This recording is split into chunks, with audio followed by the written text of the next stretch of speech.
Hello, I'm Steve Vardaman, and this is the third in a series of short introductory lectures to this material on modern statistical learning. This lecture is going to concern this Module 2 material on variance-bias trade-off, model flexibility, and fitting. In some ways, it might be better titled the decompositions of training or generalization error and the insights that you can get from them. So here's the basic setup. Let's begin talking about squared error loss prediction. I'll generalize that in a bit, but for the time being, let's talk about squared error loss prediction. And so we're going to think about a situation where we have training cases xi, yi, 1 to n, and their IID according to some distribution P for any one of the xi, yi pairs. I'm going to write E with a super T, variance with a super T, to indicate quantities that are computed by averaging out over the training data. So the training data are the x's and y's 1 to n.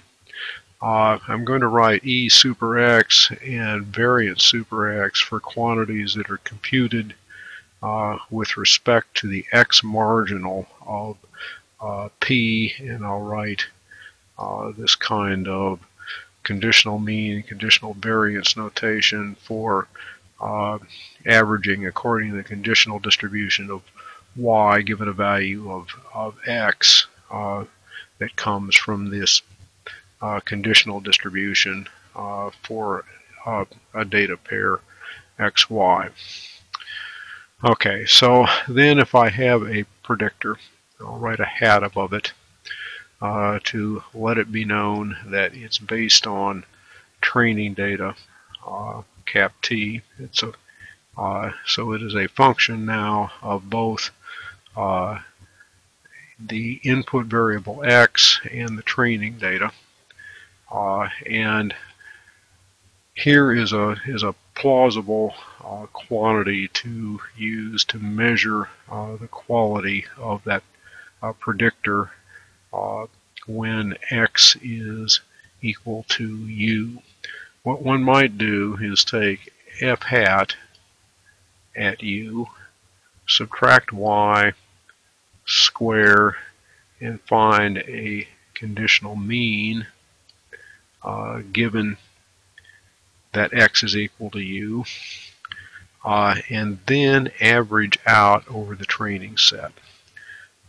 So this is a quantity that measures quality of prediction at location X equal to U, and I've averaged out over Y for that X equal to U, and I've averaged out over the training set. Now, it's possible to see that this ERR of U can be decomposed into three interpretable pieces. There is a variance of the predictions at U. There is a variance of the values of Y at U, and there is a squared difference between the conditional mean, the mean, it's not conditional mean, that's mean of the prediction at U and the conditional mean of Y at U. One might think of that as a prediction variance at U, a variance of outputs at U, and this is a squared bias of prediction at U. In some sense, this is the optimal prediction. This is an average prediction, and the question is how much difference is there between those two. Now, as you look at those, you should argue this way. You should say that this term is going to be small when predictors are simple. It's going to be large for flexible or complex ones.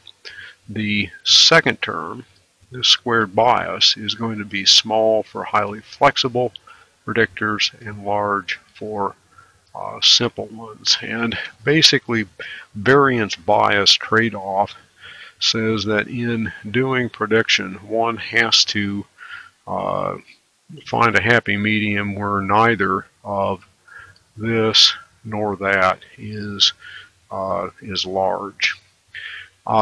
You can get some further insight here if we take this quantity and average out U or average out X. That is, find an average over X of this ERR of X, and we'll call that just ERR.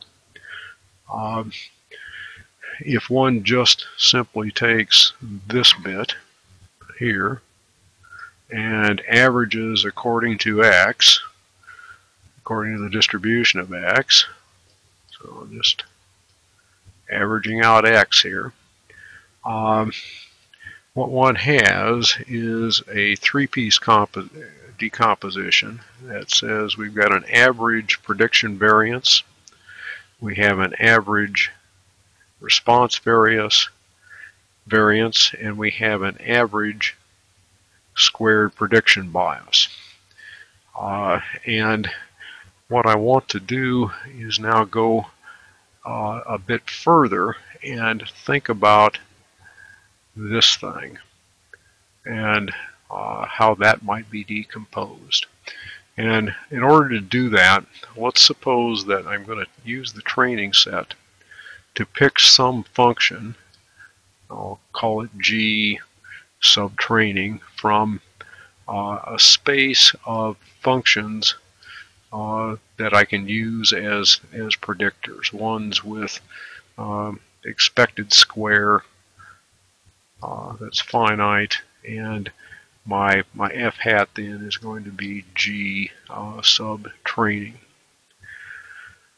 Take this one step further. If I look around in this space of functions that are possible choices for my G sub t, and say, well, which of those has the smallest expected square difference from the conditional mean? This conditional mean is the optimal predictor, and the question is which G in this space X is the best approximation to the conditional mean function, and I'm going to call that guy G star of X.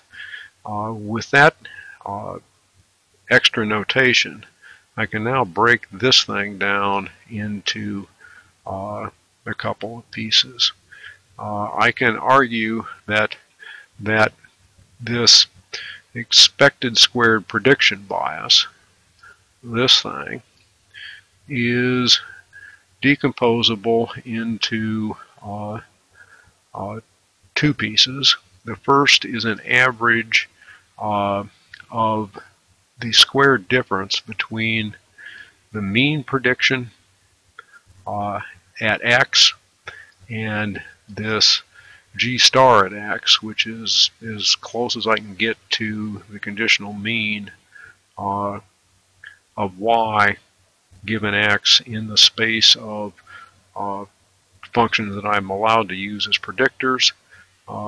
It's the expected square difference between those two things plus the expected value of the squared difference between the G star function and the conditional mean function.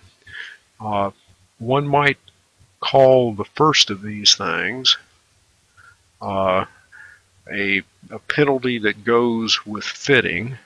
It's sort of an average squared fitting bias. It charges me according to how close I can come to G star on average or how close I do come to G star on average with f hat.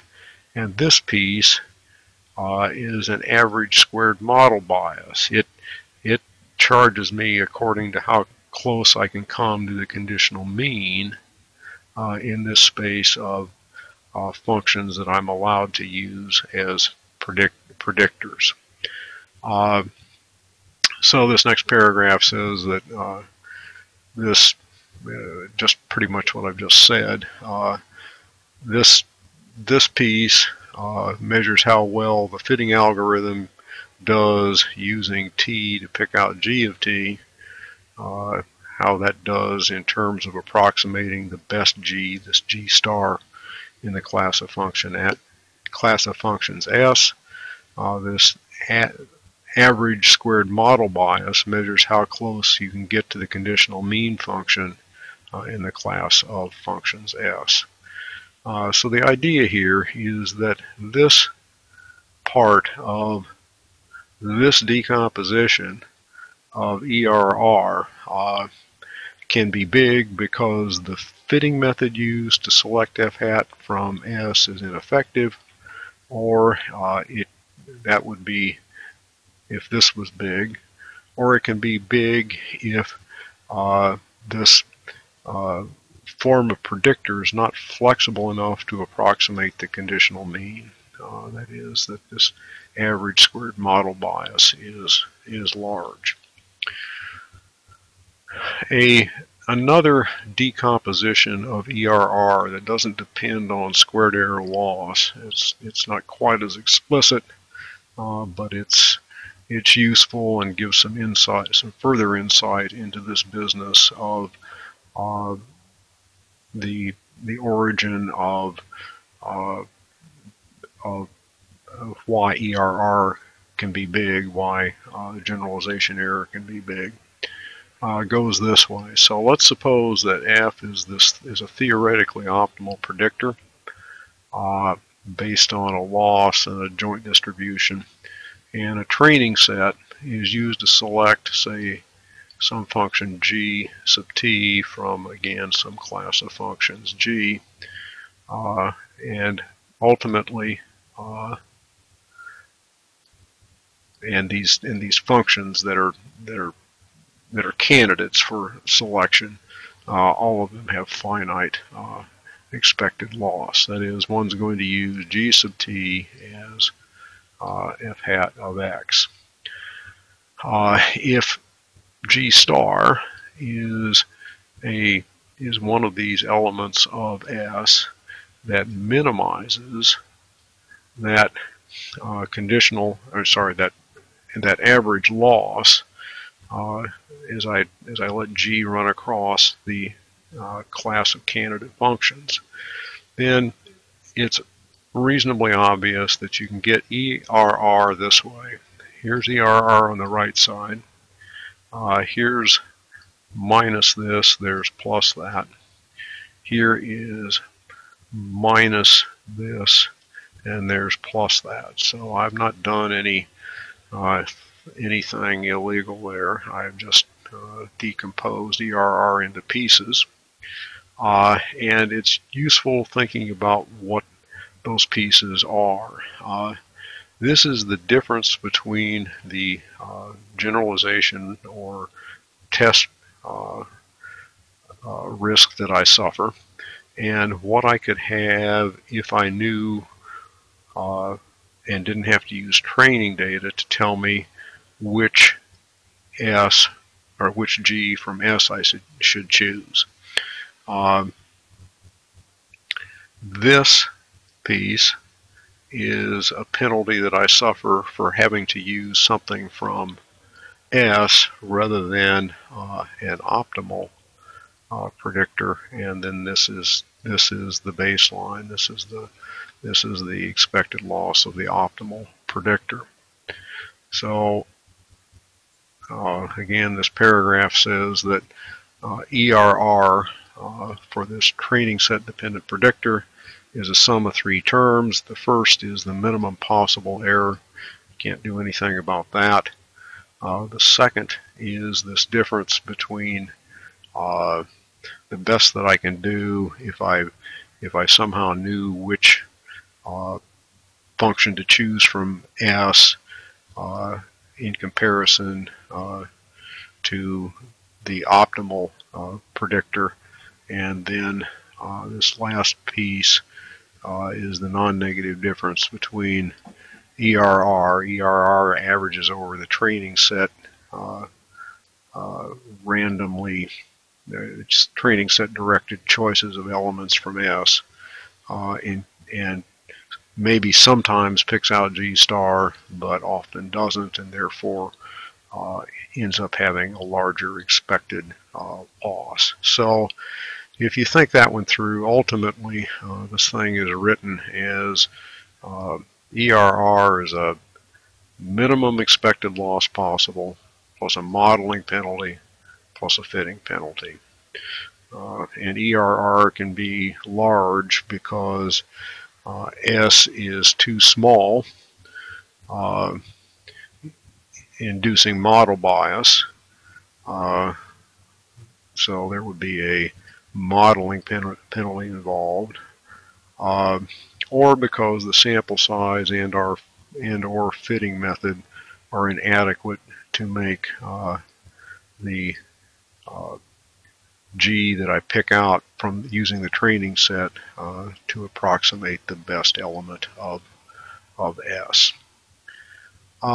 It's worth noting here that the notion that both model bias and fitting are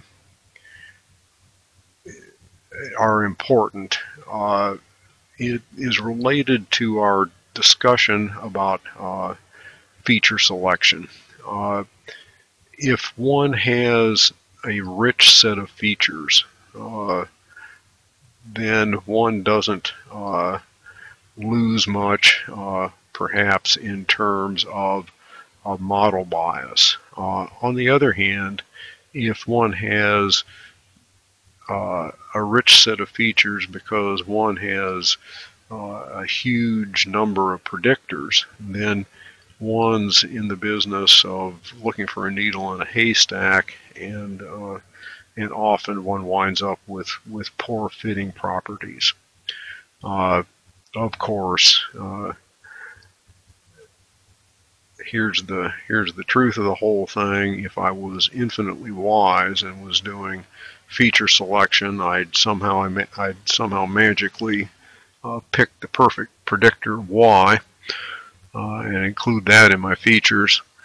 That's not going to happen. On the other hand, if I were completely inept, none of the features that I invented would be any good, any help at prediction.